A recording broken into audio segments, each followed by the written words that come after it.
Kapil Sharma show चलते हैं jokes के ऊपर, क्रिकेट तो चलता ही है, आईपीएल, और बॉलीवुड भी चलता है। तो आप अगर ऑब्जर्व करें उसके बीच में आप कुछ भी बनाओ इंडिया में चलेगा, बट आपको उसके लिए यूनिक होना पड़ेगा। मैं वो समझ गया, मैं बोला बहुत अच्छा लर्निंग मिला ये आपने जो बताया ना, सही है।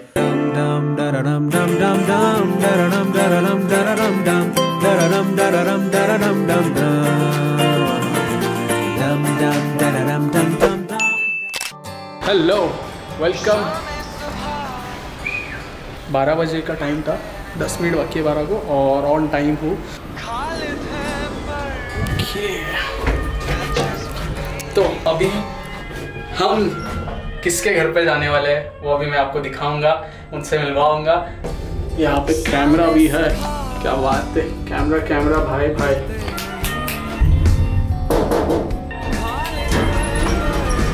हेलो हाय, हा स्टुडिओ आहे का? हो ठाणे हो एवढ्यासाठी हा, फोटोवरून बघून वाटलं मोठे असाल, पण असं रिअल मध्ये एवढे मोठे नाही वाटत तुम्ही। ओके, नाही नाही नाही, आम्ही ऍक्च्युली 2 जणच येतो। मी ना नाश्ता करून आलो। नाही नाही, बीइंग इंडिपेंडेंट विथ इंस्टाग्राम, क्या बात आहे।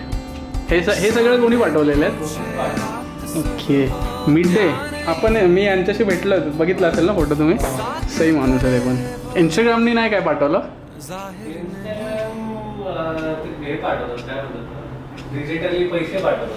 हॅलो सर, सरांचं नाव आहे, हिंदीमध्ये बोलायचं आज प्रॉब्लम होतो।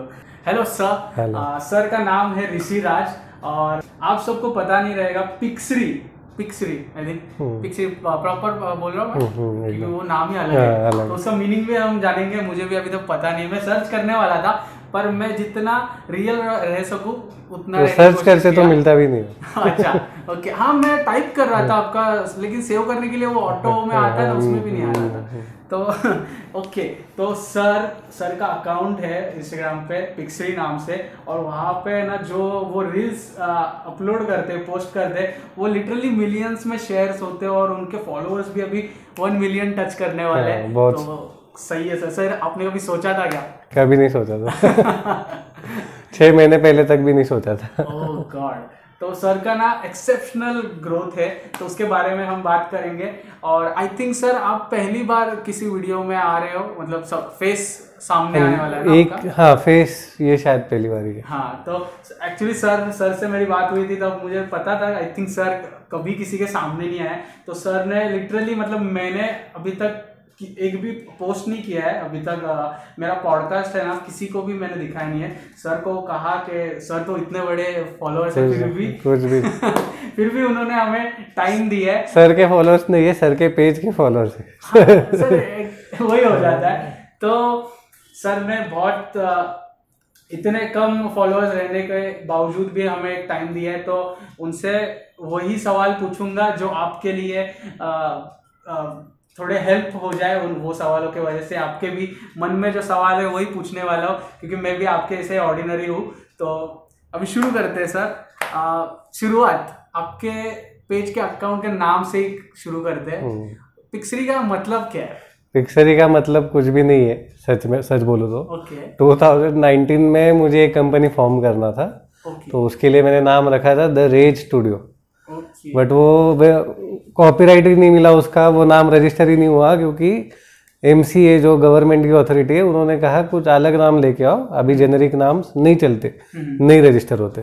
तो ऐसे 10-15 नाम ढूंढने के बाद फिर मैंने सोचा कुछ अपना ही क्रिएट करूँ, ताकि वो कहीं पहले यूज ही नहीं हुआ हो और फिर वो रजिस्टर हो जाए, क्योंकि बहुत पैसा जा रहा था उसमें मेरा रजिस्टर करने के चक्कर में। तब जाके मैंने क्या किया कि जो मेरा काम है वेक्टर का, जो होता है बेसिकली पिक्सल्स के साथ, कि पिक्सल्स को हम लोग प्रेजेंट करते हैं, RGB फॉर्म में पिक्सल्स होते हैं, तो फिर उनका जो पिक्सल से एक जो ड्राइंग या एक जो आर्ट बनता है वो आपको दिखता है स्क्रीन पे। हमारी स्क्रीन पे भी सिर्फ पिक्सल्स ही होते हैं, बाकी कुछ नहीं होता। तो मेरे दिमाग में चल रहा था कि पिक्सल्स को लेके कुछ नाम रखूं, लेकिन पिक्सल्स को लेके भी नाम मैंने बहुत ट्राई किए, वो भी जेनरिक ही थे, वो भी लिए हुए थे, रजिस्टर्ड थे, किसी का डोमेन नहीं था, कुछ नहीं था। तो फिर मैं सोचा कि जो एक सैवरी जो एक वर्ड है इंग्लिश का, तो वैसे ही पिक्सरी, क्योंकि वो पिक्सल रिच कंटेंट होगा मेरा, कि ज़्यादा पिक्सल्स उसमें होंगे ताकि वो कंटेंट अच्छा होगा। जितना ज़्यादा पिक्सल्स उतना अच्छा कंटेंट। तो इसके लिए फिर मैंने उस पे आया और फिर पिक्सरी मीडिया प्राइवेट लिमिटेड करके मैंने एक कंपनी फॉर्म किया था 2019 में। तो उसके पीछे का ये रीज़न है कि पिक्सरी के नाम क्यों है। राइट, लिटरली किसी को पता नहीं होगा वो जो सर का जो स्टाइल है वो मतलब दिखने में इतना सिंपलिस्टिक एकदम सरियल ऐसा दिखने को में दिखता है, लेकिन मैंने उनका जब काम देखा उसमें लिटरली इतने मतलब कितने पिक्सल्स रहेंगे एक बहुत बहुत होते हैं, मैंने कभी काउंट ही नहीं किया। वो काउंट नहीं कर सकते, वो प्रोसेस है। नहीं वो थाउजेंड या लैक्स में भी जा सकता है डिपेंडिंग ऑन द आर्ट कि कैसा है। बट वो उतना लगता नहीं है करने के टाइम, क्योंकि जब आप प्रोसेस एंजॉय करते हो ना तो उसमें ही मजा है। मुझे रिजल्ट में मजा नहीं है, वो जो कर रहा हूँ जो वो पिक्सल्स है उसमें ही मुझे मजा है। तो मेरे को मतलब वो अच्छा लगता है, जितना ज्यादा उसमें रहेगा वेक्टर उतना अच्छा है मेरे। पिक्सरी का आगे का जो ये पार्ट था वो तो काफी देखने लायक, सुनने लायक और आपको भी जानने लायक है। लेकिन मैं उससे पहले ना थोड़ा पास्ट पूछना चाहूंगा, उससे पहले क्या था आपका? पिक्सरी के पहले हाँ, पिक्सरी के पहले 2016 में मैंने ग्रेजुएशन किया सिंगापुर से। वो था इंटरनेशनल बिजनेस में। वो एक फ्रेंच यूनिवर्सिटी थी सिंगापुर में, तो उसमें मैंने वो किया क्योंकि दूसरा कुछ आता नहीं था। मेरा बैचलर्स भी आईबी में ही था, वो पुणे से किया था मैं। तो उसी का मास्टर्स करने के लिए और सिंगापुर देखने के चक्कर में मैं उधर गया। बट हुआ ऐसे कि उधर जाने के बाद मुझे उस टॉपिक में इंटरेस्ट आया, इंटरनेशनल बिजनेस में। फिर मैंने सोचा ये होने के बाद हम लोग पीएचडी करने जाएंगे, तो मैंने अप्लाई भी किया। मुझे यूके से ऑफर लेटर भी आया पीएचडी का उसी फील्ड में। बट तभी हुआ ऐसा कि मेरी दादी एक्सपायर हो गई। और फिर वो मुझे जो सेटबैक था, क्योंकि मैं बहुत ज़्यादा क्लोज था उनके, तो फिर मैं जो इधर रह गया तो मैं इधर ही रह गया। और फिर 6 महीना हो गया, मैं मतलब मेरा मन ही नहीं कर रहा था जाने का। तो फिर मतलब मैं बहुत ऑप्शंस चूज कर रहा था कि क्या करूँ, क्या पैसे भी कमाने, एज भी ऐसा था कि घर से भी प्रेशर होता है, सबके होता है। घर से नहीं होगा तो खुद को ही शर्म होती है कुछ के अपना अपना कुछ पैसा कमाओ। कहाँ से कैसे पैसे कमाए जा सकते हैं। And what was your age? वो तभी उस टाइम रहेगा 24-25 के आसपास रहेगा कुछ एज में। मतलब वो इतने कम उम्र में भी आप इतना ज्यादा सोच रहे कम उम्र नहीं, वो बहुत है। लोगों को 20-22 इंडिया में तो ऐसा है कि 20 के ऊपर बहुत घर ऐसे है कि अगर काम नहीं किया तो खाना नहीं मिलेगा। तो हम लोग को सिर्फ वो लिबर्टी है कि हम लोग थोड़ा टाइम उसको एक्सटेंड कर सकते हैं। इंडिया में थोड़ा टाइम देते हैं क्योंकि पेरेंट्स को होता है उतना फिक्र बच्चों का। अब मैं तो नहीं गया, वो 18 साल के बाद ही निकाल लेते कि आप अपना देख लो, करो जो करना है वो। तो फिर उस चक्कर में, पैसे कमाने के चक्कर में मैंने एक जॉब देखा बैंगलोर में। तो मैं बैंगलोर गया, 2-3 महीना उधर जॉब किया। मुझे पता नहीं था वो क्या है, सिर्फ मिला इसके लिए मैं गया। बट जाने के बाद समझा कि वो कोल्ड कॉलिंग का जॉब है। बेसिकली जो अब हमको कॉल्स आते हैं, क्रेडिट कार्ड लो, बैंक लोन लो, वैसे कॉल्स करने थे। बट मैं सोचा अभी अगर वापस घर गया तो घर वाले बोलेंगे ये इससे कुछ होगा ही नहीं। मैं बोला 2 महीने रुकते, थोड़ा पैसा देखते कितना डिफिकल्ट है कमाने का। मज़ा भी आ रहा था मुझे। और मेरा ऐसा नहीं था कि ऐसे ही कुछ करना है, मेरा था कि अभी पैसे कमाओ, फिर पैसे कमाते कमाते हम लोग और ऑप्शंस डिस्कवर करेंगे कहाँ जॉब कर सकते हैं मेरे डोमेन में। ऐसा तो मेरे दिमाग में वो सब चल रहा था। बट हुआ ऐसे कि उधर मतलब बहुत लोगों की गालियां सुनने के बाद फोन पे ऐसा लगा कि अभी ये बंद करके। वो कोल्ड कॉलिंग किस टाइप का था? वो ऐसा था कि इवेंट्स बेचने थे, वो भी दुबई में, वो भी दुबई के लोगों को। बैंगलोर में बहुत वो शेडी लगा, सब जगह पे मैं यही सुनता हूं। वो बहुत शेडी था। मुझे तो एक टाइम पे लगा था ये इलीगली होगा। तो मैंने वो क्योंकि सामने वाले को पता नहीं है कि आप उसको कॉल कर रहे हो, तो वो अच्छा नहीं लगता किसी को स्पैम करना। बट फिर मैंने वो छोड़ दिया उसके चक्कर में। अभी तो नाम भी भूल गया मैं उस कंपनी का। आने के बाद मेरे पास एक्चुअली सिंगापुर में भी था कि जॉब करूं या फिर फ्रांस में जाके जॉब करूं, कहीं भी जहां मिल जाए जो मेरे डोमेन में होगा अच्छा जॉब मैं करूं। बट मेरे को अपॉर्चुनिटीज मिल नहीं रही थी, या शायद मैं वैसे ढूंढ नहीं रहा था। कुछ तो था कि मुझे कुछ भी नहीं मिल रहा था। तो फिर मेरे बचपन के साथी है, चड्डी बड्डी बोल सकते हो, जो हम लोग मॉन्टेसरी से साथ में, जब मैंने जैसे बोलना सीखा वैसे हम लोग दोस्त हैं। तो फिर हम तीनों ने डिसाइड किया कि कंपनी फॉर्म करते हैं पुणे में। हम लोग सोशल मीडिया मार्केटिंग करेंगे। राइट। जो जिसको कुछ नहीं आता वो ये करता है इंडिया में वो जो है डिजिटल मार्केटिंग या क्लाइंट्स ढूंढो, हम आपका इंस्टाग्राम हैंडल करेंगे, फेसबुक हैंडल करेंगे। तो उसके चक्कर में हम लोग ने स्टार्ट किया था ब्रांड अप सॉल्यूशंस। वो एक कंपनी, वो अभी भी है कंपनी। फिर तभी हम तीनों ने मिलके चालू किया। मेरे पापा का एक ऑफिस था टिळक रोड पे, तो वो लिया हमने, रिनोवेट किया हमने खुद ने ही, उसका साफ सफाई करके हमने खुद ने, इधर से चेयर ला उधर से टेबल ला, ऐसे करके वो ऑफिस का सेटअप बना के हमने काम चालू किया। अभी हम तीनों में से किसी को नहीं आता था वो काम, जो ग्राफिक डिजाइनिंग हो या कस्टमर्स को कॉल करना हो, इंस्टाग्राम के एड्स हो, फेसबुक एड, किसी को कुछ नहीं पता था। बट ये पता था कि ये काम इजी है, ऐसे लगता था हमको। तो हम क्लाइंट्स के पास जाते थे। पहले तो 1-1.5 महीना कोई क्लाइंट ही नहीं था। फिर जान दोस्त से कुछ मिला, फिर दोस्त के दोस्त का कुछ मिला, ऐसे करके वो काम लेके हम फ्रीलांसर्स को देते थे, आप करो, बीच में हम लोग कमीशन लेते थे। So you guys are doing agents? हाँ, एजेंट का काम करते थे, एकदम दलाल। वो हुआ ऐसे उसमें कि पहले तो झगड़े नहीं होते थे क्योंकि पैसे नहीं थे। जब पैसा नहीं होता तब झगड़ा नहीं होता, जैसे पैसे आने लगे फिर तीनों में हम लोग में झगड़े होने। और पैसे भी कितने आते थे, बहुत ज्यादा, 10,000 रुपये आते थे तीन लोगों में, उसमें झगड़े होने लगे। कि झगड़े मतलब ऐसे वर्बल झगड़े नहीं होते थे, बट समझ आता था कि अरे इसको ये बुरा लग रहा है कि यही सारा काम कर रहा है। मैं तो कॉल भी नहीं करता था कुछ भी। एक मेरा दोस्त है, वही बेचारा कॉल करता था, वो क्लाइंट से फॉलोअप करता, तो उसको शायद ऐसा लगता होगा कि ये कुछ भी नहीं करता, फिर भी इसको हम लोग क्यों दे ऐसा।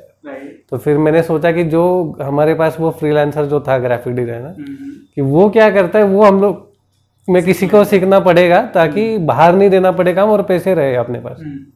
तो ऐसे करके फिर मैंने, मेरे जो दोस्त था उसी कंपनी में, उसको मैंने बोला एक काम करते हैं, एक जो नया क्लाइंट अभी हमारे पास आएगा उसका हम ही काम करेंगे, कितना भी गंदा हो रिस्क लेंगे और हम ही कंप्लीट करेंगे। तो बोला अरे तू पागल है, ऐसे नहीं होगा, ग्राफिक डिजाइनिंग के लिए लोग सीखते, उसकी डिग्रीज होती है, उसका वो टेक्निकल नॉलेज है, हम लोग कैसे करेंगे। मैं बोला तू करना पड़ेगा क्योंकि ऑप्शन ही नहीं है, पैसा एक्स्ट्रा पैसा चाहिए तो ये करना पड़ेगा।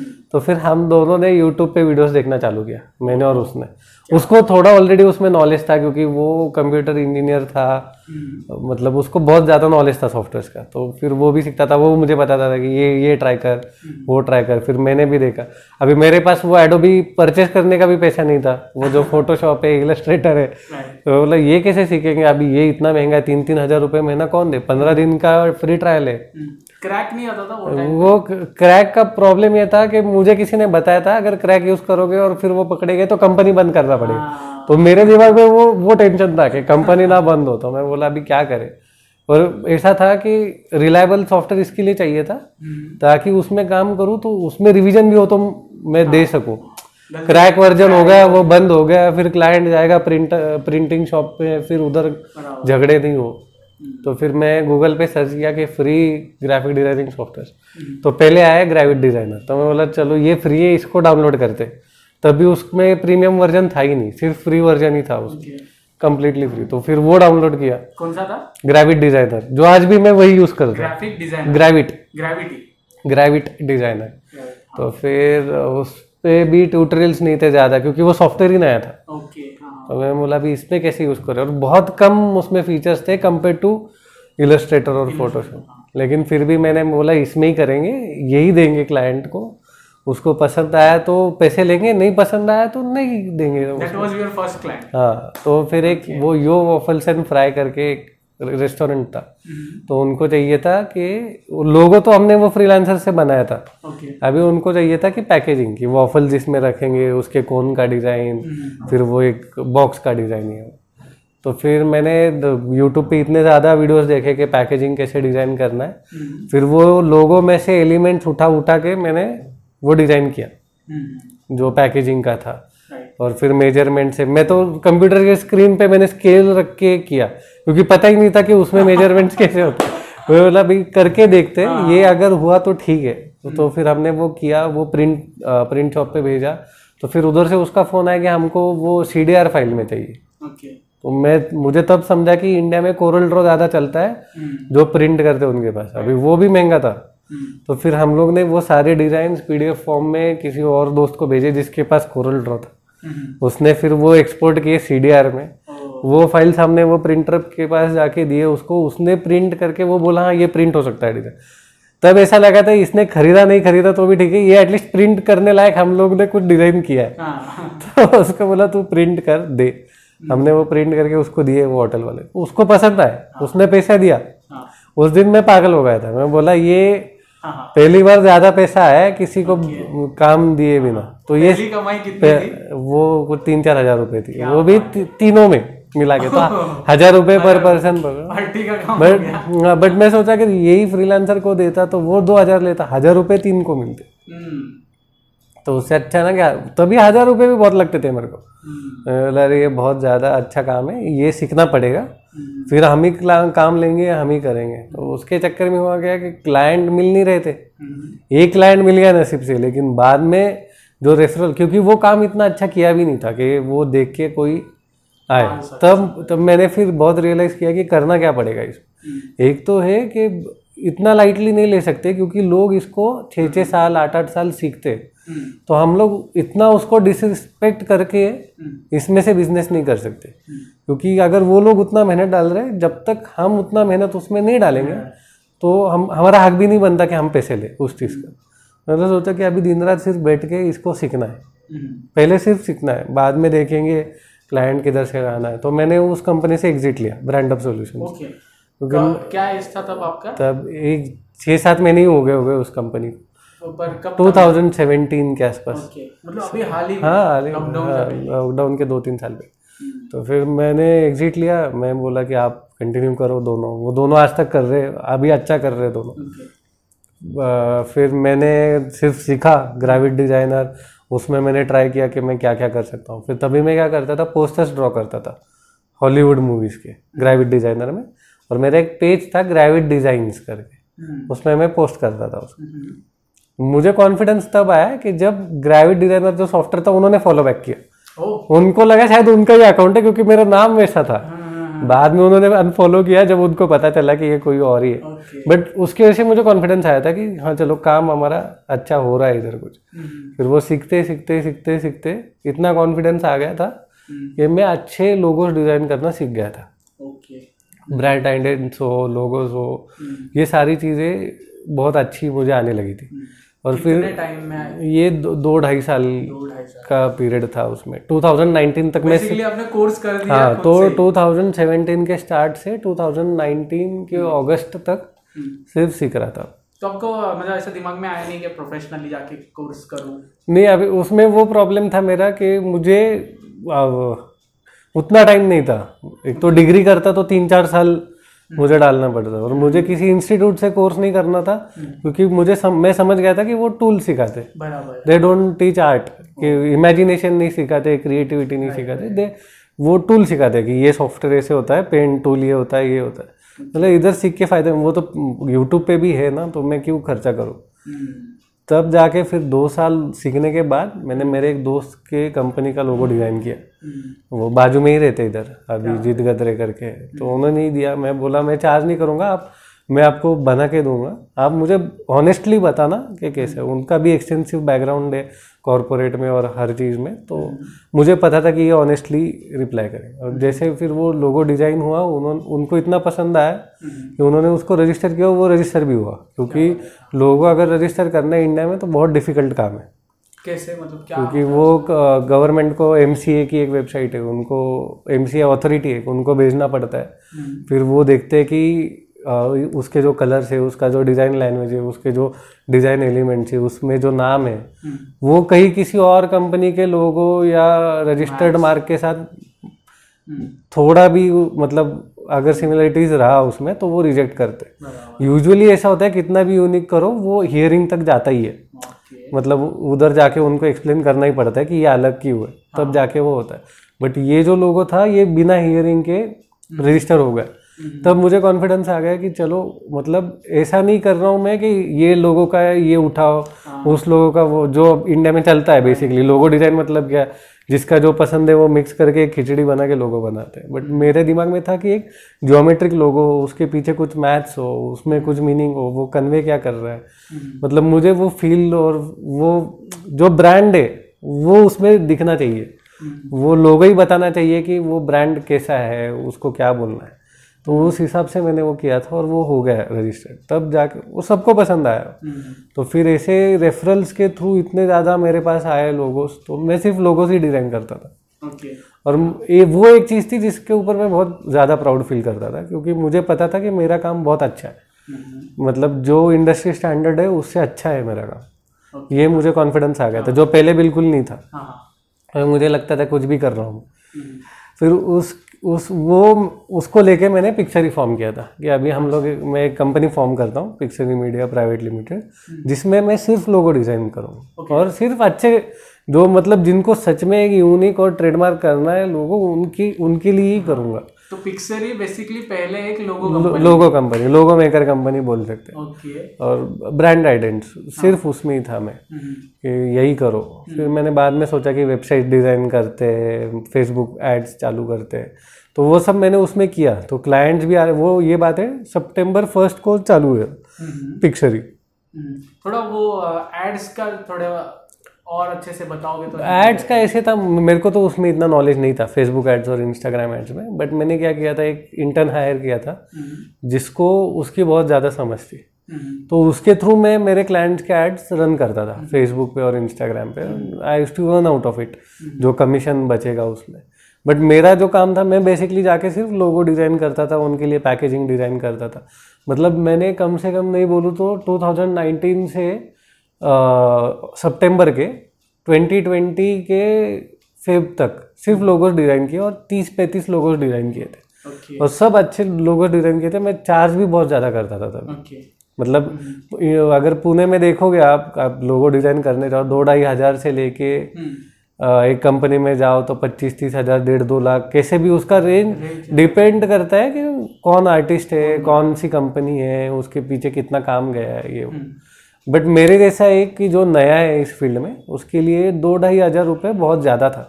बट मैं चार्ज करता था 8 से 10 हज़ार रुपये, क्योंकि मुझे पता था कि मेरा काम क्या है।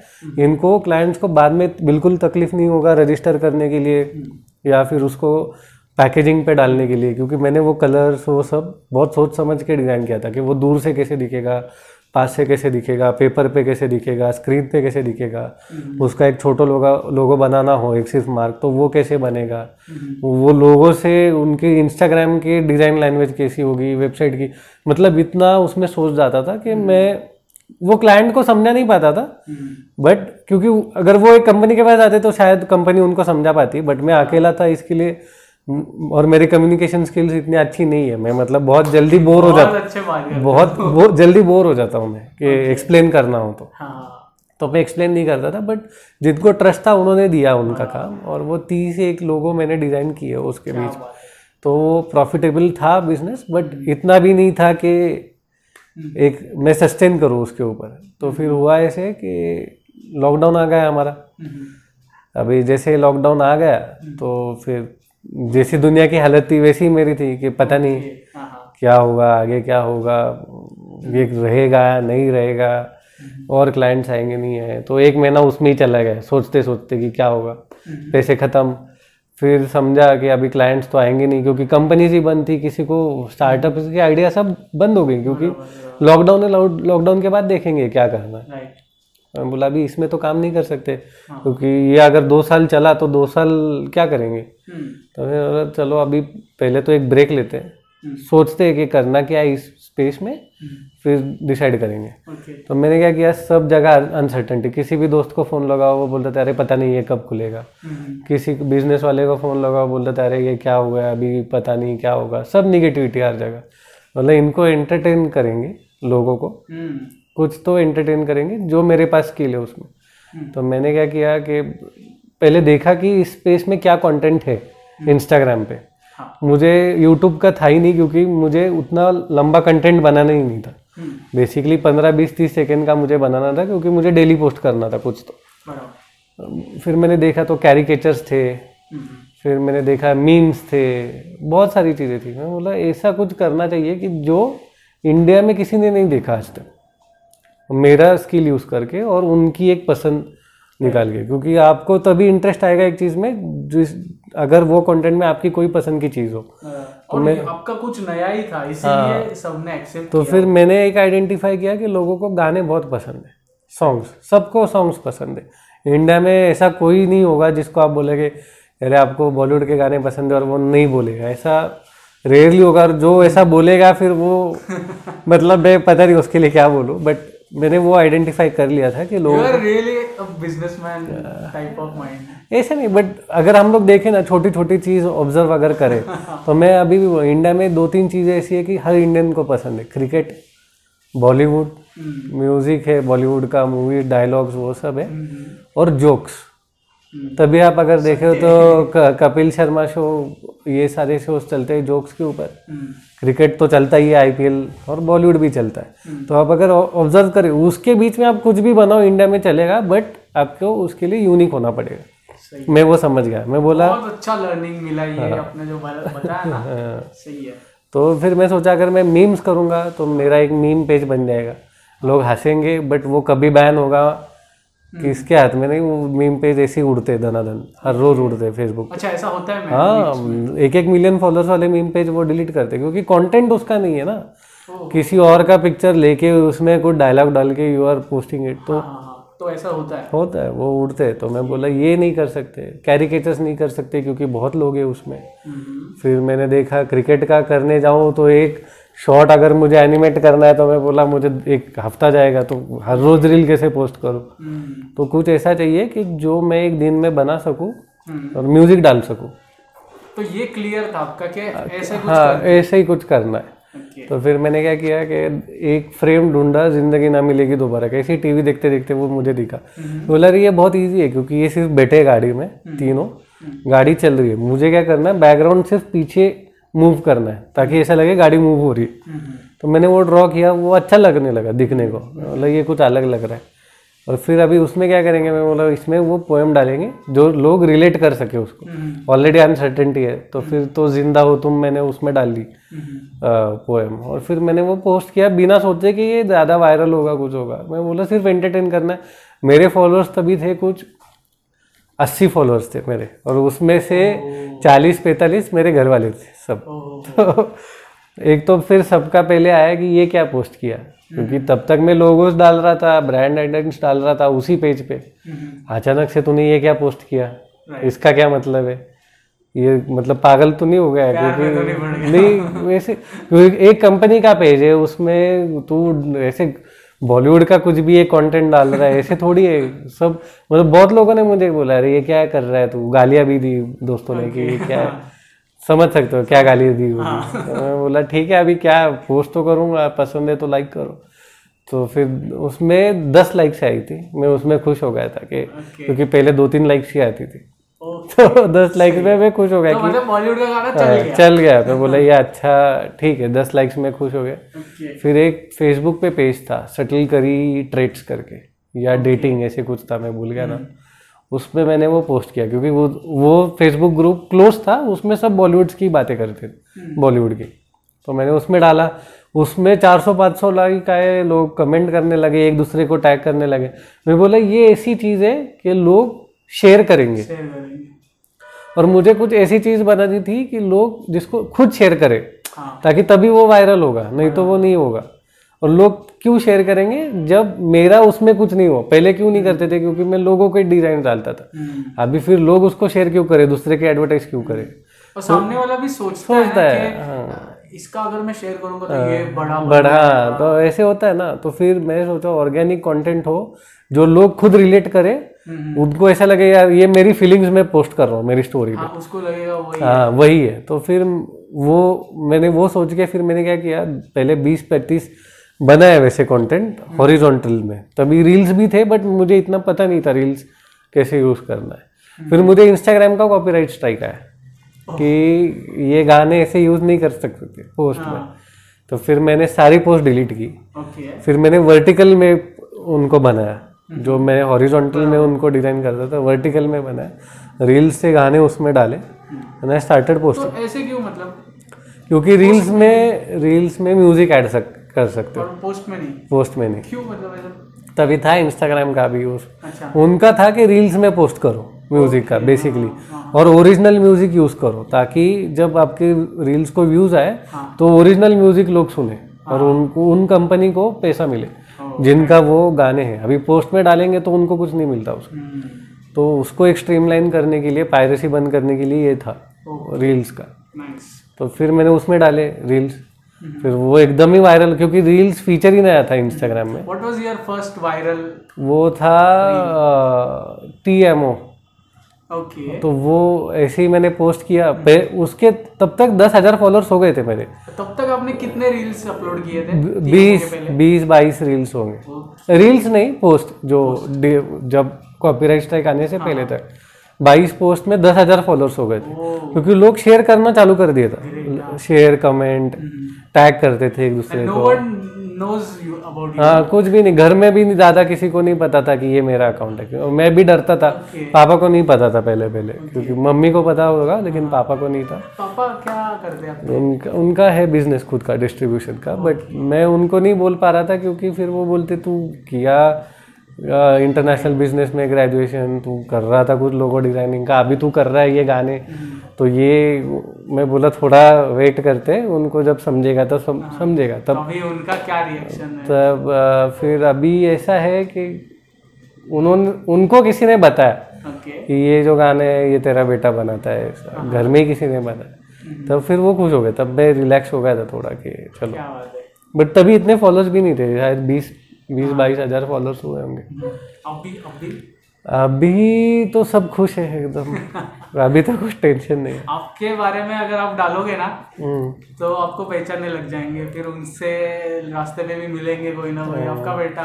नहीं, बट ऐसा है ना कि वो उनके लाइफ में खुद इतने ज्यादा सक्सेसफुल है कि मुझे नहीं लगता कभी कि वो कभी दिन आएगा क्योंकि उन्होंने बहुत ज़्यादा अचीव किया। मतलब मैं उनके अगर 5-10% भी अचीव कर लूँ तो भी मैं बहुत बड़ा बन जाऊँगा, ऐसा है।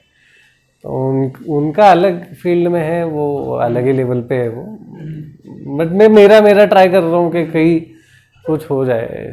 तो उन्होंने मतलब आपको उनके फील्ड में आने के लिए ऐसा कभी वो मतलब ऐसा उनका कुछ ट्राई किया मतलब वो बोलते हैं, बट उनका ऐसा प्रेशराइज नहीं करते वो मुझे कि तेरे को यही करना है या सिर्फ ये कर वो कर, ऐसा कुछ नहीं। बस उनका ओपिनियन होता है कि तू अगर ये करेगा तो इसमें देख तेरा अच्छा होगा, फ्यूचर तेरा स्टेबल होगा, इसमें करेगा तो ये होगा। बट फिर वो मेरा डिसीजन है कि मुझे क्या करना है। मैं उसके वजह से ही तो कर पाया।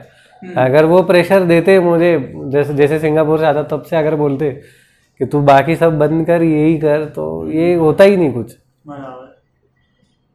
नहीं, बट जो भी हुआ, बट उसके लिए मैं फील करता हूँ कि मैं लकी हूँ, क्योंकि वही पीरियड होता है इंडिया में जो हमारे लड़कों को या लड़कियों को वो टाइम नहीं मिलता एक्सप्लोर करने को। क्योंकि जैसे ही एजुकेशन ख़त्म होता है इतना ज़्यादा प्रेशर होता है कि कमाओ कुछ करो कि उनकी जो हॉबीज़ है वो छूट जाती है। उनको टाइम ही नहीं मिलता एक्सप्लोर करने का। अगर समझ लो कोई उनको बोले कि हाँ 3 साल ले, तो फेल हुआ तो हुआ, तेरी जो हॉबी है उसको एक्सप्लोर कर। तो मैं बोलता हूँ इतने ज़्यादा आर्टिस्ट निकलेंगे इंडिया से कि मतलब दुनिया में इतने किसी ने नहीं देखे होंगे अच्छे कंटेंट, अच्छे आर्टिस्ट इतने इंडिया से निकल सकते हैं। बट वो उस प्रेशर के वजह से या वो 2-3 साल उनको नहीं मिलते, उसके चक्कर में हो जाते। नहीं तो आपने देखा होगा ना फॉरेन में, मतलब आपने जो देखा है उसके हिसाब से आप एक्सप्लेन करो। इंडिया की पेरेंटिंग और फॉरेन की पेरेंटिंग। तो इंडिया की अच्छी है पेरेंटिंग। इंडिया का कैसा है, केयर बहुत ज्यादा है, इतना ज्यादा केयर है कि वो आपको रोकेगा कुछ करने से कि रिस्क मत लो, तेरा कुछ गड़बड़ हो जाएगा, हम करते तेरे को हेल्प, तू जॉब कर, तू बिजनेस कर, हम देते, बट ये छोटा छोटा करो, ज़्यादा बड़ा ज़्यादा कुछ अतरंगी मत करना ट्राई करो, क्योंकि फेल हो गए तो लोग क्या बोलेंगे, शादी होगी नहीं होगी, ऐसा। तो उस केयर के चक्कर में अभी वो देखा जाए तो उनके पॉइंट ऑफ व्यू से सही है, हमारे पॉइंट ऑफ व्यू से वो शायद गलत है। शायद कोई बच्चों को उतना केयर चाहिए, नहीं तो वो कुछ भी करने के लिए जाएंगे। जैसे हम लोग देखते हैं क्या टाइप का कंटेंट अभी मतलब लोग बनाते हैं, तो कहीं कहीं वो रोकना भी जरूरी है। बाहर ऐसा है कि you are on your own, की मतलब इतना ज़्यादा इंटरफियरेंस है ही नहीं, केयर भी नहीं है और इंटरफियरेंस भी नहीं है। फिर वो बच्चे वैसे सफ़र भी करते हैं कि मेंटली अभी आप हमारे पास पेरेंट्स है, अगर आपका अगर कुछ हो गया गड़बड़, डिग्री का फेल हो गया, ये नहीं चला, तो पेरेंट कुछ ना कुछ करके आपको हेल्प करेंगे, जितना उनसे हो सकता है वो उतना करेंगे। बट बाहर ऐसा नहीं है ना, उतना केयर नहीं है, तो हम लोग ऐसे नहीं बोल सकते कि क्या मतलब अच्छा है। अच्छा तो मुझे आप नहीं लगते, बट ऐसा है कि इतना भी केयर या इतना प्रेशराइज नहीं करना चाहिए कि वो एक्सप्लोर ही ना कर पाए कुछ। एक बैलेंस होना चाहिए कि केयर भी करो, उसको बताते रहो कि अगर देख कि कुछ गलत हो गया तो हम कुछ नहीं कर पाएंगे बाद में, बट ऐसा मत करो कि ये नहीं यही करना है। क्योंकि अभी देखते जैसे 3-3, 4-4 साल के बच्चों को डांस क्लास में डालो, मतलब उनको जान बुझ के एकदम फोर्सफुली कि तू डांसर बन, तू जा रियलिटी शो में जा, फेमस हो। उसको खुद को एक्सप्लोर करना चाहिए। और मुझे ऐसे लगता है जब तक आप आपकी हॉबी को आपका प्रोफेशन नहीं बनाओगे तब तक आप कोई भी काम एंजॉय नहीं करोगे। आप तभी आपका काम जॉब एंजॉय करोगे जब वो आपकी हॉबी हो, आपको पसंद हो, फिर यू आर नॉट वर्किंग। अभी मैं घूमने भी जाता हूँ ना, लोग बोलते हैं तू तेरा लैपटॉप लेके क्यों जाता है, तू क्या घूमता है। मैं बोला अरे मेरे को मजा आता है, मुझे उसमें मजा है। और मुझे लगता है 4 घंटे में, सुबह 7 बजे उठ के 11 बजे में मेरा काम हुआ, मैं उल्टा फ्रेश होता हूँ घूमने की। इसी वजह से आप बोले थे 11 बजे मैं आऊंगा, 12 बजे तक मिलो। तो अभी 12 बजे के बाद से पूरा दिन मेरे पास खाली होता है। क्या बात है। अभी मैं उसमें कुछ भी करूँ, अभी मैं ट्राई भी करता हूँ कि मतलब फैमिली बिजनेस में कुछ हेल्प करूँ। मेरा कुछ अलग भी मेरे प्लान्स चल रहे हैं दूसरे बिजनेस के जो इससे रिलेटेड नहीं है, बट अभी मेरे पास मेरी हॉबी मेरे को इतना पैसा देती है कि मैं अलग अलग वेंचर्स में मैं एक्सप्लोर करूँ कि मैं इधर इन्वेस्ट कर सकता हूँ या नहीं, मैं दूसरा कुछ कर सकता हूँ या नहीं। ऐसा आपने फटाफट मतलब क्विक आंसर्स ले लेंगे। आपने आपका स्टडी किस में किया? International business. ओके। और वो कहाँ से किया था आपने?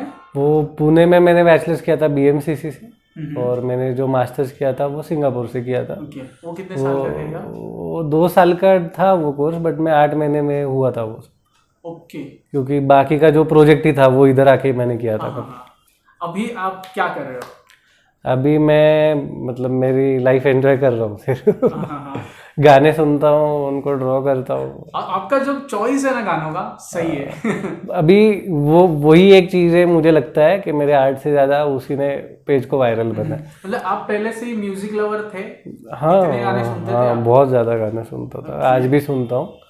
और ऐसा है कि मतलब लोगों को लगता है कि ये आर्ट सीख लिया तो हमारा भी पेज वायरल बन जाएगा, बट वो ऐसा है नहीं है। कि जब तक आप लोगों के पसंद के गाने नहीं डालोगे, लोगों के पसंद के डायलॉग्स, लोगों के पसंद का कंटेंट नहीं शेयर करोगे, वो वायरल होगा ही नहीं, कितना भी अच्छा ड्राइंग बनाओ।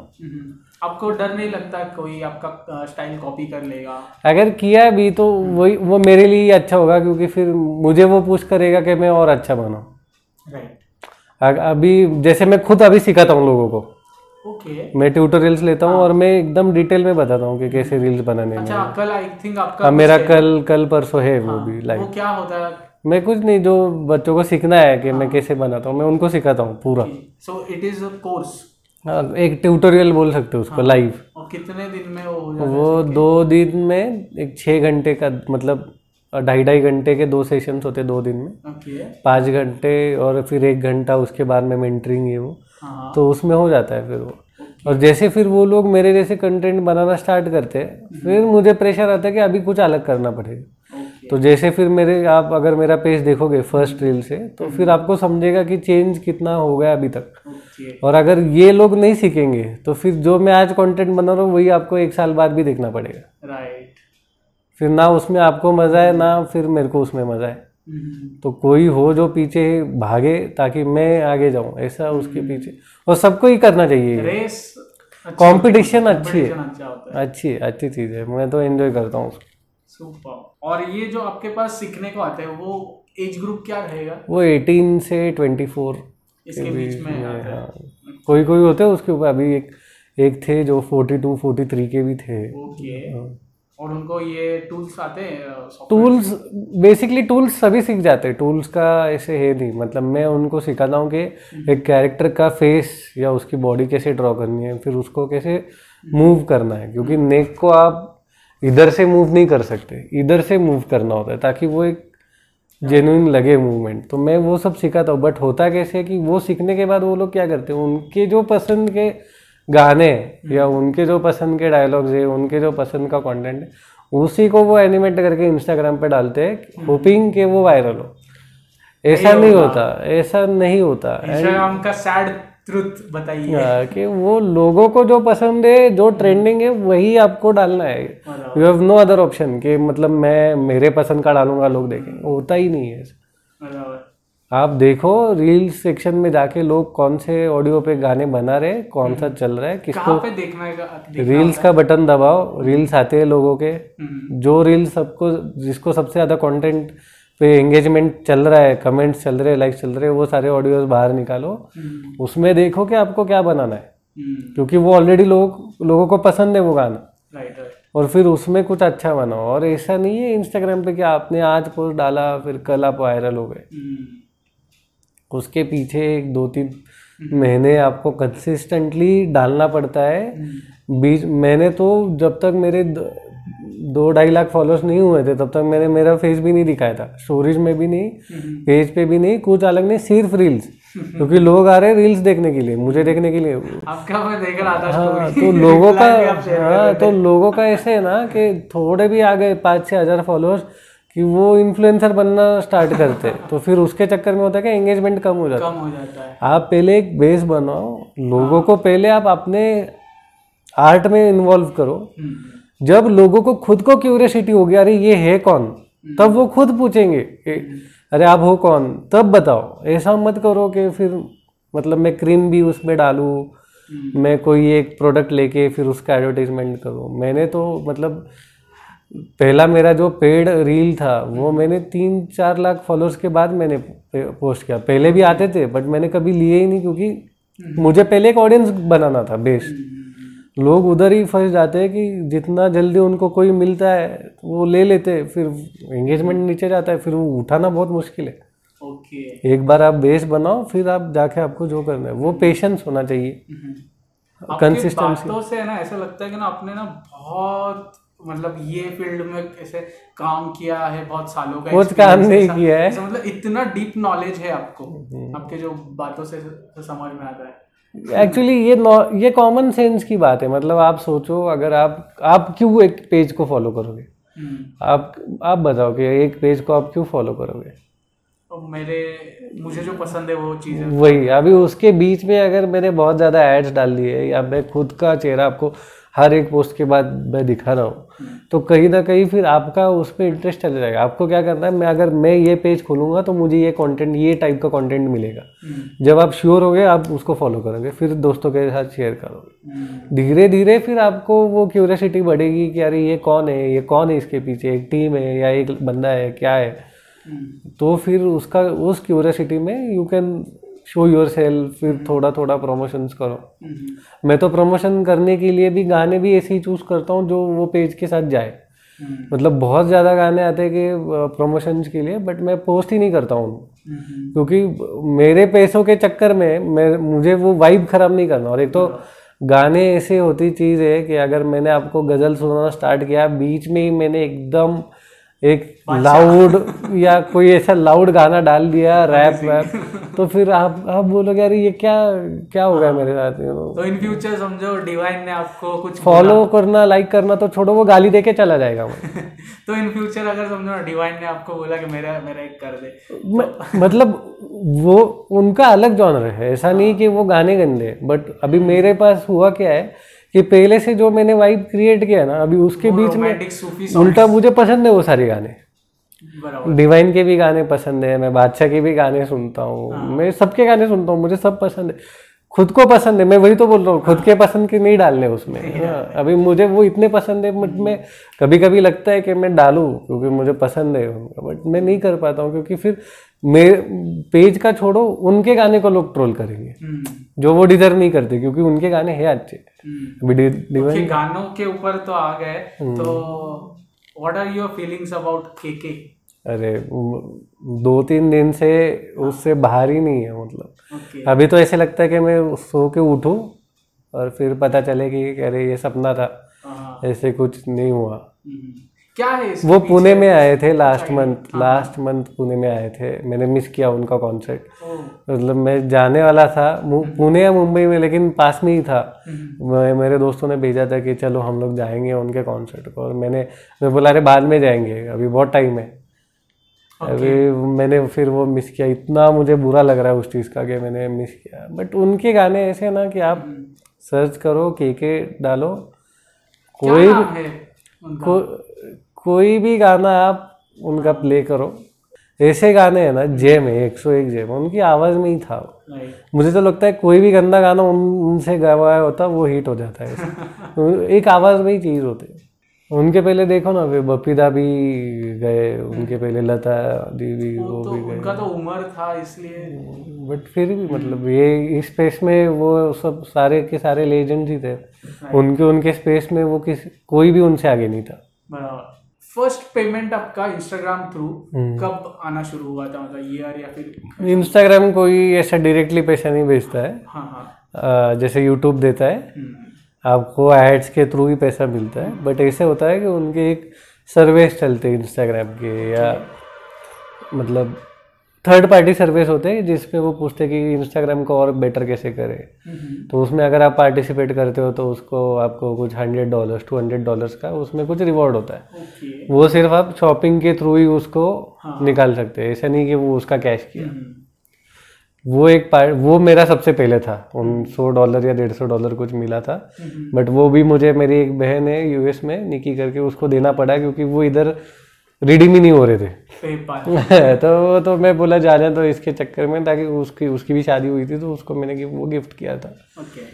अभी कैसे है कि मोस्टली थ्रू प्रमोशंस ही होता है। तो वही बहुत से ऐसे डिजिटल आर्टिस्ट है, तो वो सब अलग अलग अमेजॉन प्राइम या फिर नेटफ्लिक्स, ये सब जो भी अभी वेब सीरीज आते हैं या फिर मूवीज आते हैं, तो उनके आप पोस्टर्स बनाते हो या फिर उनके टाइप में कुछ? पोस्टर नहीं बनाता हूँ मैं, उनका अगर कोई गाने का एक गाना हो तो उसका रील बना के मैं पोस्ट करता हूँ। तो उनका एक प्रमोशन आप करते हो, तो उसका क्या रहता है? मतलब किसी को कुछ पता ही नहीं रहता, सिर्फ है ना हम देखते हैं normal, as a normal viewer आपका, तो उसको सिर्फ दिखता है कि हाँ स्पॉन्सर्ड बाय अमेजॉन या फिर नेटफ्लिक्स ऐसा लिख के आता है, और वो सीरीज का नाम होता है।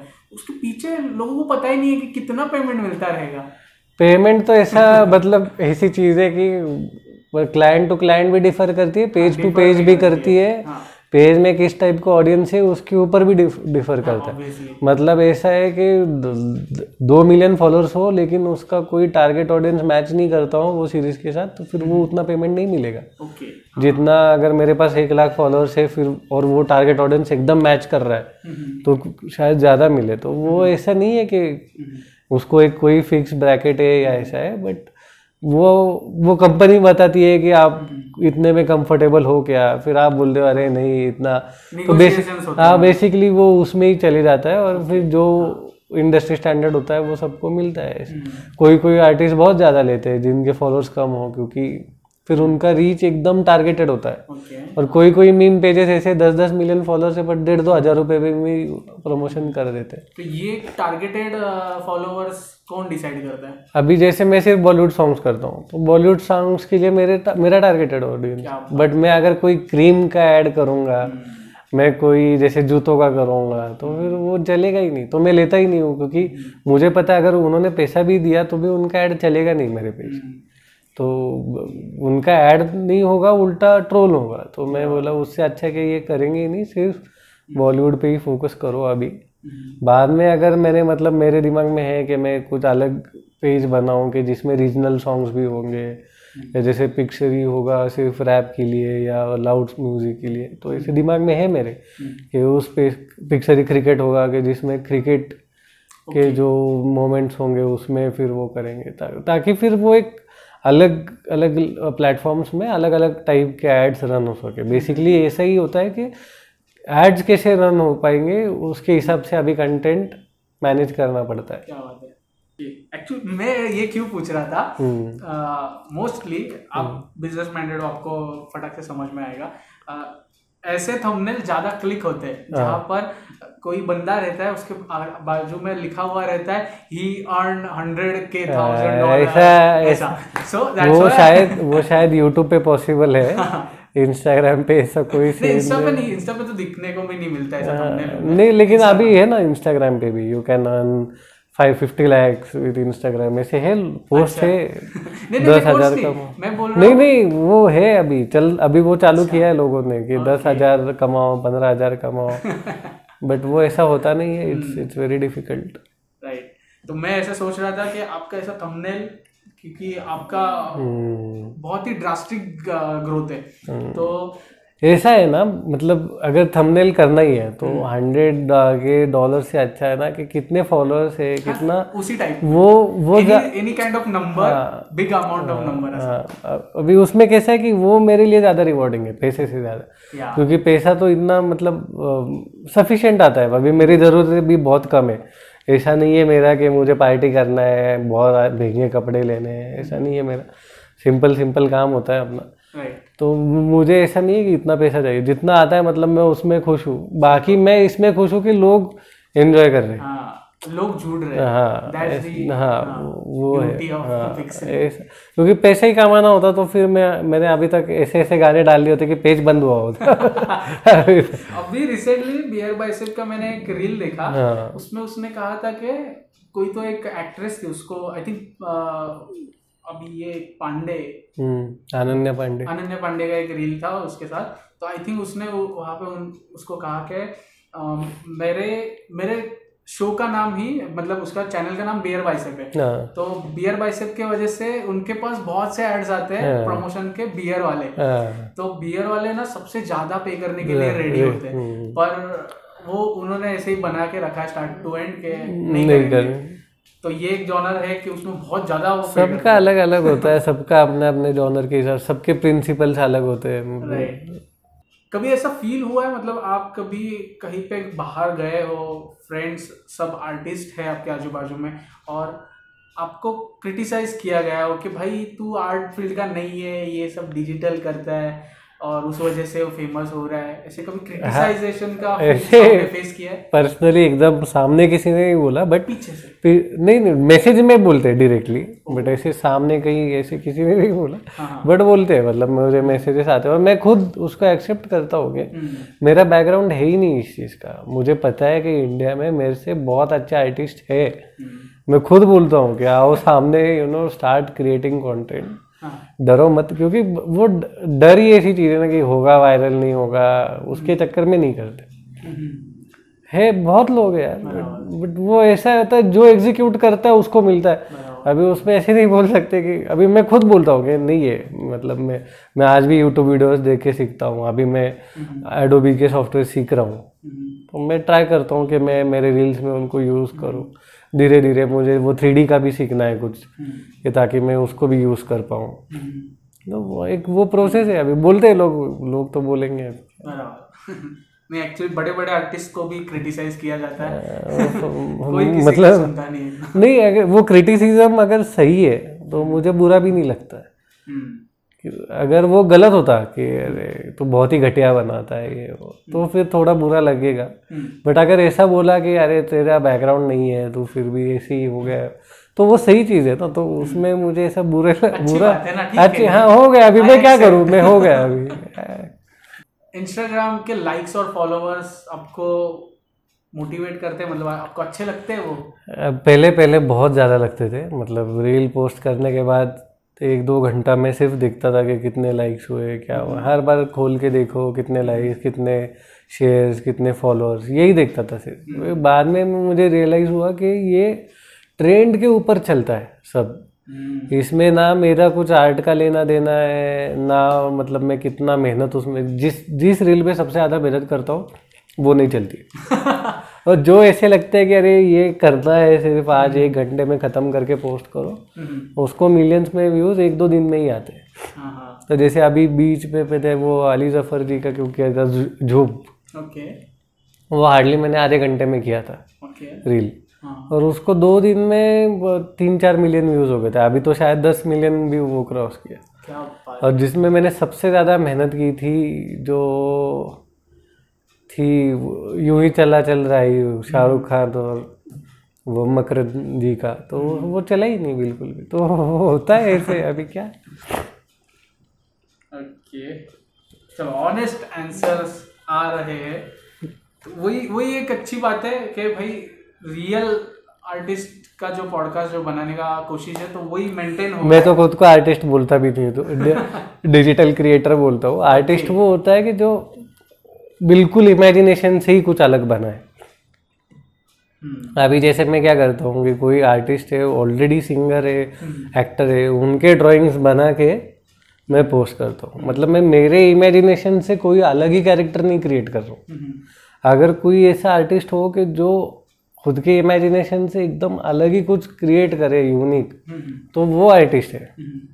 मतलब मैं वो डिजिटल क्रिएटर, जैसे कोई एडिटर होता है, कोई वे उस हिसाब से हूँ मैं। मतलब तो आपका नाइस नहीं, बट मेरे हिसाब से आर्टिस्ट का वो डेफिनेशन है। मैंने तो एक कोट पढ़ा था, सुना था, जो आप करना चाहते हो ना कुछ नया, वो पहले किसी ने कर लिया, ठीक है, और जो आप सोच रहे हो करने का वो भी किसी ने कर लिया। तो कुछ नया करने के लिए टाइम वेस्ट मत करो, एग्जीक्यूट करो और उसमें चेंजेस करके आपका खुद का कुछ नया फ्लेवर डालो।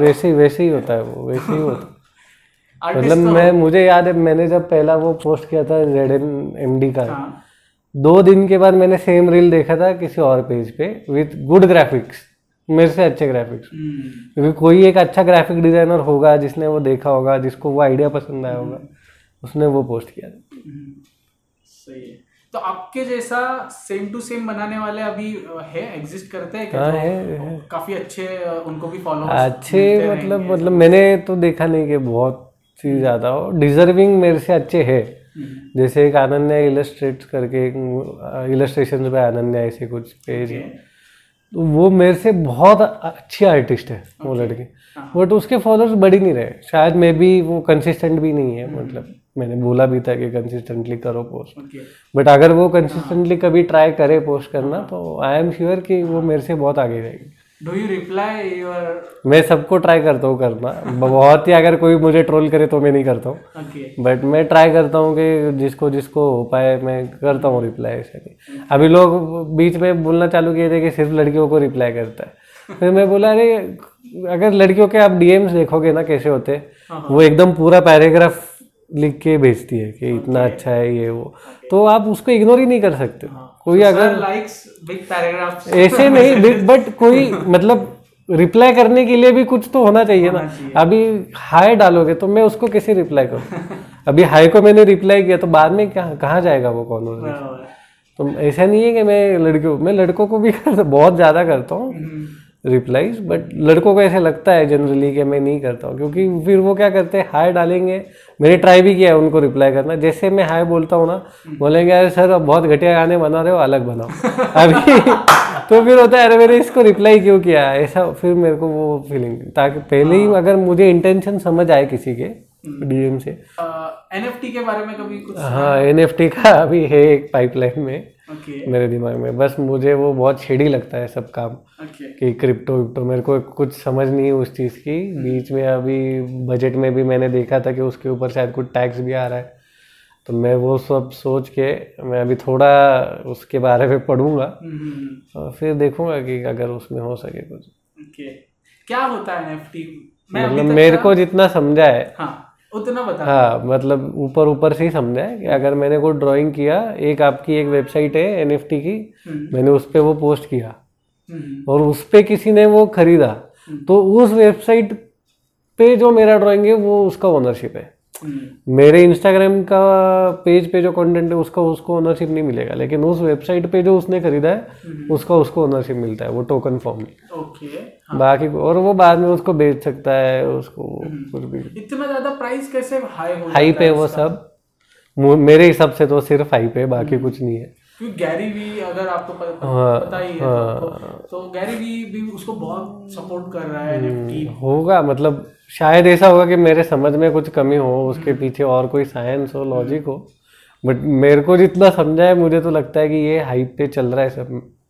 क्योंकि गैरी वी उसे ट्रेंड प्रेडिक्टर कहा जाता है। उसको ना पहले से ही पता होता है कि फिर वो इतना अभी जैसे बहुत सारी चीजें है कि पहले पहले लोगों को लगती थी अरे ये क्या टाइम पास है, बाद में समझे कि अरे पहले इसमें कूद जाते तो आज हम लोग भी बहुत बड़े होते। तो होगी वो वैसी चीज। सब चीजों में ट्राई करना है लेकिन इतना भी नहीं घुसना है कि सब उतर जाए। तो बेसिकली सोच समझ के करो। मैं मेरे ही प्लान में लेके हूँ। एक अभी मैंने कॉन्ट्रैक्ट भी साइन किया है टैग मैंगो के साथ, उनका कुछ आ रहा है NFT का, तो उनके साथ ही मैं करूँगा अगर जब भी वो करे। कौन सा मैंगो, कौन सा? टैग मैंगो, वो मुंबई की एक कंपनी। मैं मेरे वर्कशॉप भी उनके ऊपर उनके प्लेटफॉर्म पे ही होते हैं। आपने कहीं इन्वेस्ट मतलब डॉग कॉइन या फिर इथेरियम? डॉजी कॉइन में मैंने किया था। उसका थोड़ा रिटर्न भी आया था मुझे, बट बाद में फिर मैं बोला ये मतलब इसमें मेहनत नहीं है कुछ नहीं है। और मैं बोला मैं ऐसे ही सोच रहा था कि अगर मैं कमा रहा हूँ तो किसी का पैसा डुबाए।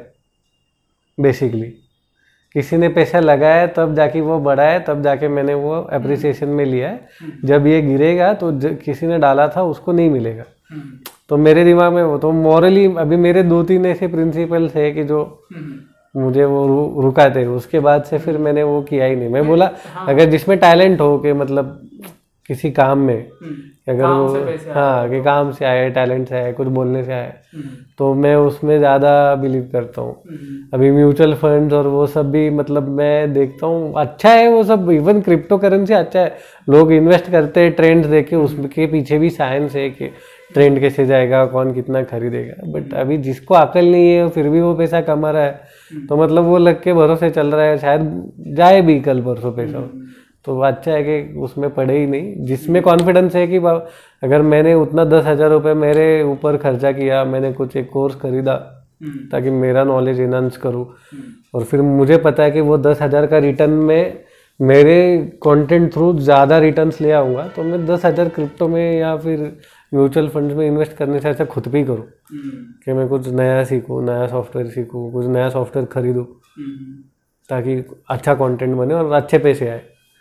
तो मेरा दिमाग उस मतलब मैं किसी क्रिप्टो पे पैसे लगाने से अच्छा खुद पे लगाऊं, क्योंकि मुझे खुद पे ज़्यादा कॉन्फिडेंस है। ऐसा मतलब आप इन्वेस्टर से ज़्यादा आप एक CEO बनना? ऐसा कुछ नहीं, CEO इन्वेस्टर तो नॉर्मली मैं मैनेजर भी इतना बुरा हूँ कि मैं खुद को भी मैनेज नहीं कर पाता हूँ। मेरे पास वो स्किल ही नहीं है। मैंने सीखा है MBA, बट मेरे पास स्किल नहीं है उस सब चीज़ का। मतलब ऐसा है कि मैं सिर्फ एग्जीक्यूट कर सकता हूँ चीज़ें। हम लोग जैसे बोलते हैं ना रेस का घोड़ा होता है, उस टाइप का मैं हूँ कि मेरे को कोई अगर बोले कि A to B पॉइंट है, भागना है, इतनी तेज भागना है, मैं भागूंगा। बट फिर मैं डिसीजन मेकर नहीं हूँ कि जैसे लोगों के पास वो ट्रेट होता है, क्वालिटी होता है कि लीडर होना या डिसीजन मेकर, वैसा मेरा नहीं है। मेरे पास वो स्किल ही नहीं है, तो मैं उसके चक्कर में ही नहीं पड़ता हूँ। इतनी क्लैरिटी होना वो भी अलग ही बात है। मतलब क्लैरिटी भी ऐसी चीज़ में होनी चाहिए जो मतलब सच, क्योंकि अगर मुझे पता ही नहीं है कि मैं किस चीज़ में अच्छा हूँ, किस चीज़ में बुरा हूँ। मैं बोलता पापा को मेरे को बिजनेस ही करना है, मुझे पता है कि मैं गंदा हूँ उसमें, मुझे है ही नहीं उसका स्किल या एक्सपीरियंस चाहिए मुझे, और मैं फिर भी करता, तो मैं पैसे डुबाता ही उसमें। तो ये पता होना चाहिए कि आप किस में अच्छे हो, वही करो। हाँ, इंटरनेशनल बिजनेस आपने किया, उसके बाद आप क्या फिगर आउट? मैं जॉब का कर रहा था कि कोई अच्छा जॉब मिले। मेरा बेसिकली प्लान चल रहा था सिंगापुर में ही सेटल हो जाऊँ।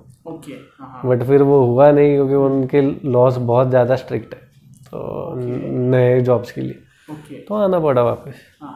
और फिर इधर कैसा है कि सैलरी दे रहे थे 20,000 15,000 MBA के हिसाब से, जो मुझे नहीं चाहिए थे, क्योंकि मुझे ऑफर्स बाहर अच्छे थे। तो मैं बोला यार तो फिर करने का क्या मतलब 20-25 हज़ार के लिए। तो उस चक्कर में मैं बहुत सारे जॉब्स ले भी नहीं रहा था, जैसा मेरे को चाहिए था वैसा मिल भी नहीं रहा था। वो कोल्ड कॉलिंग का ही था जो 35-40 हज़ार देने को रेडी था, तो मैंने वो ले लिया था। बट मूवीज़ को मेरे पास है बहुत ज़्यादा सजेशन, जो अपने कॉमन हो गए, जैसे 3 इडियट्स है, जिंदगी ना मिलेगी दोबारा है। मैं लोड ही नहीं लेता हूँ इंग्लिश मूवीज का, चाहिए ही नहीं वो लोड मेरे को। वेब सीरीज आपने देखा है? कभी नहीं, मैंने वो सिर्फ वो बिग बैंग थ्योरी देखा था वो पूरा, उसके बाद से मैंने कुछ भी नहीं। वो मतलब ऐसा है कि जिस चीज को रिलेट ना करो वो देखो ही नहीं, कितना भी अच्छा हो वो, आपने अपने इधर जो, क्योंकि ऐसा है ना, मुझे चाहिए कंटेंट जो मेरे को रिफ्रेश करे पहली बात, फिर मैं उसको रिलेट करूँ, ज़्यादा दिमाग ना लगाना पड़े, ज़्यादा सबटाइटल्स ना देखने पड़े। तो तारक मेहता देखो, मैं मतलब मैं ऐसी चीज़ें देखता हूँ ना कि मेरे को वो जोन आउट करे। अभी मैं जैसे एक रील बना रहा हूँ, तो मुझे वो रील के बाद थोड़ा जियोपॉलिटिक्स के बीच में कोई एक गैप चाहिए कि मुझे वो उस जोन से निकाल के उस जोन में डाले, तो उसकी वजह मेरे को कंटेंट चाहिए, और वो कंटेंट ऐसा चाहिए कि देखो ज़्यादा दिमाग यूज़ नहीं करना पड़े, हंसो खेलो। मेरे को अगर ज्ञान चाहिए तो मैं वो गूगल से ले लूँगा या यूट्यूब से ले लूँगा या बुक से ले लूँगा, बट मुझे मूवी या सीरीज इसके लिए नहीं देखना कि मुझे कुछ ज्ञान चाहिए या कुछ कर। ये वेब सीरीज क्योंकि बहुत टाइम खींचती है। हाँ, और वो ऐसा है ना, खत्म नहीं होती वो जल्दी। मैंने 9 घंटे का वेब सीरीज, एंड में समझता पार्ट 2 आने वाला है। मेरा वो वैसे हुआ था, वो नवाजुद्दीन सिद्दीकी की थी जो गैंग्स ऑफ वासेपुर, नहीं web series, Saif Ali Khan, sacred games. मैंने वो जिंदगी में पहली बार कोई वेब सीरीज देखा, ये पूरे 2 दिन में खत्म किया मैंने वो, क्योंकि ऐसा कि वेट ही नहीं कर पाते हो।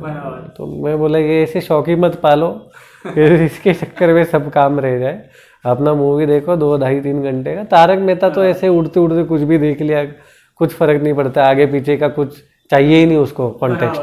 बीच में से ही कोई भी एपिसोड ले लो, देखो, खत्म करो तो आपने अपने काम पे चलो, रिग्रेट भी फील नहीं होता है बीच में छोड़ना। धर्मवीर देखी आपने? नहीं, देखना है मुझे, क्योंकि मैं उनका बहुत बड़ा फैन हूँ, आनंदी गिरी। अच्छा, उनका ठाणे तच राहतो ना मी देखनी है मुझे, टाइम ही नहीं, देखनी है। पिक्सरी को लेके फ्यूचर नहीं, बहुत ज्यादा वो बड़ा शब्द है, एक 5 साल का क्या प्लान है पिक्सरी? अभी तो ऐसे है कि मुझे कंटेंट मेरा सुधारना है। जैसे मैं अभी देख रहा हूँ कि इंटरनेशनल स्टैंडर्ड्स पे अगर देखे तो कहीं भी नहीं टिकता मेरा जो ग्राफिक का स्टाइल है। तो मुझे पहले तो वो इतना बढ़ाना है कि अभी जैसे इंडिया में अच्छा लोग बोलते हैं, तो हर जगह लोग बोले कि नहीं ये अच्छा है। तो पहले तो मुझे उस लेवल पे उसको लेके जाना है धीरे धीरे।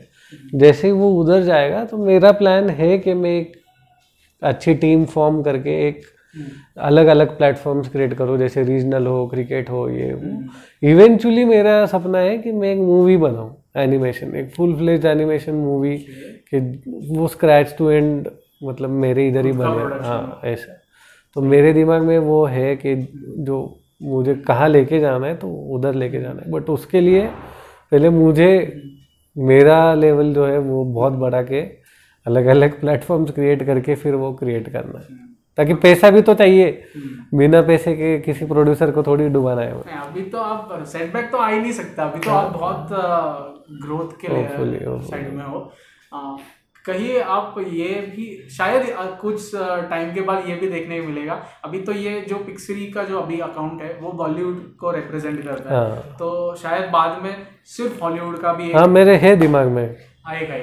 बट अभी प्रॉब्लम ऐसा है ना, बॉलीवुड का मैं क्यों कर पा रहा हूँ, क्योंकि वो गाने में सुनता हूँ। अभी मैंने समझ लो हॉलीवुड का करना स्टार्ट किया, मेरे पास प्लेलिस्ट ही नहीं है, और वो मूवीज में गाने ही नहीं रहते शायद। अगर एल्बम्स भी है, उनके गाने भी है, बट मैं सुनता ही नहीं हूँ ना, तो मुझे क्या पता कि कौन से अच्छे हैं। जैसे पिक्चर पे लोग बोलते हैं अरे आपकी प्लेलिस्ट बहुत अच्छी है, मुझे पेपर में आया था कि बेस्ट प्लेलिस्ट, तो मैं बोला अच्छा ठीक है, मतलब लोगों को ये पसंद है जो मेरी भी पसंद है। बट अभी इंग्लिश के गाने ज़्यादा सुने ही नहीं, सुने बट फिर मैंने वही सुने एक्वन के स्मैक दैट और वो सब। तो अभी मैं ये कहाँ मैं पोस्ट करूँ एडवर्ड माया के गाने, उससे अच्छा है कि रुकते थोड़ा, मतलब कोई ऐसी टीम हो कि जो गाने सुनते हो, फिर जिनकी चॉइस क्लासिक गानों में हो, फिर वो करे। आपको देख के ना मुझे ना बियर बाय से रणबीर अलाहाबादिया का जैसा फील हो रहा है। आपका भी विजन बहुत से वो डायरेक्शन में जाने का, उसका भी बहुत ज़्यादा मतलब clips, YouTube clip, TRS clip show, Hindi, in English, ऐसे अलग अलग चैनल्स उसने भी ओपन किया है, और वैसा ही कुछ आपका भी विजन लग रहा है। क्योंकि जितने ज़्यादा प्लेटफॉर्म्स हो गए उतना अर्निंग का स्कोप खुलेगा। बराबर। तो बेसिकली सब घूम फिर के आता है कि पैसे कैसे बनाने, वो तो करना ही पड़ेगा ना। क्योंकि मैं खुद को तो नहीं दिखाता हूँ, नहीं तो मैं नाचता अगर फिर वायरल होता तो शायद किसी का जरूरत ही नहीं था। मैं कपड़ों का एंडोर्समेंट कर सकता, प्रोटीन के डब्बे का कर सकता, बट अभी वो कर ही नहीं सकता हूँ मैं। तो मेरे पास ऑप्शन ही नहीं है कि मैं कुछ अलग अलग करूँ। अभी लास्ट एक फ्यू मिनट का है रैपिड क्वेश्चन, 1-2 मिनट लगेगा। ZMD में ही था, आपको पता रहेगा। जैसे वो एक वर्ड लेते हैं, आपके मन में जो भी वर्ड आता है वो बोलो, ठीक है? मॉम। एवरीथिंग। ओके, क्विक आना चाहिए। Wife. Everything part 2। Okay, gym. Never. Okay, fine art. May be someday. Okay, brush brush लेके हाँ, कभी किया है अपने ब्रश? हाँ, ट्राई तो अभी मैंने मंगाया था ना, वो इसका पेंसिल बनाया था ना मैंने, वो शकला का बुम बुम का, वो ब्रश वश ला के ट्राई किया था, स्कल्पटिंग वल्पिंग का। तो इतना अच्छा जमा नहीं, बट किया था मैंने। और digital art? That is life. Okay, vector? Vector learning. Mumbai और Pune? Pune, the greatest city in the world. कोई कुछ भी बोले। ओके, तो मतलब आप कोर पुनेरी हो? हाँ, बोर्न एंड ब्रॉट अप। आपने कभी पहना नहीं? क्या? नहीं। पुनेरी क्या कहते हैं उसे? नहीं, वो तो मतलब एक स्टीरियोटाइप है, ऐसा थोड़ी है कि हर कोई पे। जैसे मुंबई में क्या हर कोई वड़ा पाव खाता है? खाता है? हर कोई खाता है, कुछ भी, सब जगह पे वड़ा पाव खाते हैं। Death? Not scared. Okay, death के बारे में कुछ सोचा है? नहीं, मतलब मैं तो ऐसे लेता हूँ कि एक जर्नी है लाइफ, आना है जाना है। वो अभी एक गाना ट्रेंड हो रहा है ना इंस्टाग्राम पे, 2 दिन का है ये मेला, ये आना है और जाना है, बस ऐसे ही है। मतलब मैं मतलब उसका डर नहीं है ऐसे कुछ। ओके, और उस मतलब थोड़ा एलैबोरेट कर सेलिब्रेट, मतलब मेरे हिसाब से तो डेथ सेलिब्रेटरी एक चीज़ है, क्योंकि एक जर्नी एंड होती है। अभी जैसे आप थाने से इधर आए तो बीच में आपको तकलीफें हुई, मज़ा आया, वो जर्नी इधर आके वो हो गया खत्म। अभी नेक्स्ट जर्नी पे वैसी ही है। Next birth? कहीं पता नहीं यार, मतलब जो होगा देखा जाएगा। अभी क्या है, जो होगा अभी जो जैसे कर्म करेंगे वैसा मिलेगा। नेक्स्ट जो बर्थ रहेगा उसमें आपको आर्टिस्ट बनना पसंद करोगे या फिर बिजनेसमैन बनना पसंद? कुछ भी जो जिसमें मेरा हॉबी, मेरा प्रोफेशन हो। और अगर आपको कहा जाए या फिर आपसे कोई चारा ही ना हो आर्ट के अलावा, तो आप क्या करना पसंद करोगे? जॉब। क्योंकि कौन से फील्ड में? जो इंटरनेशनल बिजनेस में मिलेगा। अभी तो शायद लगता नहीं कि कोई देगा, क्योंकि बहुत टाइम हो गया है उसके, बट थोड़ा पढ़ के उसमें ही मिल जाएगा। सही है। ओके, आई थिंक सब क्लियर हो चुका है। एक फाइनल था, आपके अभी तक टोटल मिला के कितना वॉच टाइम हुआ रहेगा? मेरे को कोई आइडिया नहीं। इंस्टाग्राम में नहीं समझता वॉच टाइम, वो यूट्यूब पे ही है वो चीज़। इंस्टाग्राम में ये समझता है कि कितने टोटल व्यूज है, कितने टोटल फॉलोअर्स। क्या आप वो 1 सेकंड दिखा सकते हो? अभी आपका क्या देखना पड़ेगा, वो देखने में एनालिसिस मजा आता है। तो एक फाइनल देख लेते हैं। मतलब मैंने कभी किसी को ऐसे दिखाया नहीं। नहीं, आपका देखने लायक है इसलिए दिखा रहा हूँ सबको। इसका आप देख सकते हो इसमें कि ये क्या है? Account reach 41.7 million. Oh my God. Engage super. Total followers 925। ये तो मुझे लगता है रात तक हो जाएगा। हाँ, तो अगर ऐसे देखे तो इधर ये ग्राफ दिखाता है कि कैसे बढ़े। सुपर। और ये कहाँ से आते हैं ये लोकेशन? मुंबई, आपकी ही सिटी से सबसे ज्यादा लोग हैं। क्या बात है, सही है। तो मुंबई से प्यार होना चाहिए आपको। है ना प्यार, मैं कहाँ बोला, पुणे के बाद मुंबई। ओके, और मोस्ट वायरल कौन सी रील अभी तक है? वो वही तो अभी जो रिसेंटली हुई थी, वो अली जफर की झूम। ते अमो ना? नहीं, झूम अली जफर, सबसे ज्यादा वायरल वो ही है। ओके, जस्ट अभी सर के साथ, ऋषिराज सर के साथ जो पिक्सरी के क्रिएटर है, उनके साथ अभी बहुत सही प्रोडक्टिव एक पॉडकास्ट हमने अभी रिकॉर्ड किया है। बहुत सी बातें की है। मैं आपकी अदालत या फिर स्क्रिप्टेड ब्लॉग पॉडकास्ट नहीं करने वाला, तो कुछ नया टाइप का करने की कोशिश थी। आई होप आपको पसंद आएगा। Thank you so much sir. Thank you. Sir ने बहुत टाइम दिया है, अभी सर को फ्री करते हैं। तो make sure you guys subscribe and stay tune for podcast. Sir आपको कुछ कहना हो तो? नहीं, कुछ नहीं, सिर्फ देखो, इनके चैनल को लाइक करो। पहली बार बोल रहा हूँ मैं किसी के लिए, मेरे खुद के लिए भी नहीं बोला। Thank you so much sir, thank you so much. चलो बाय बाय।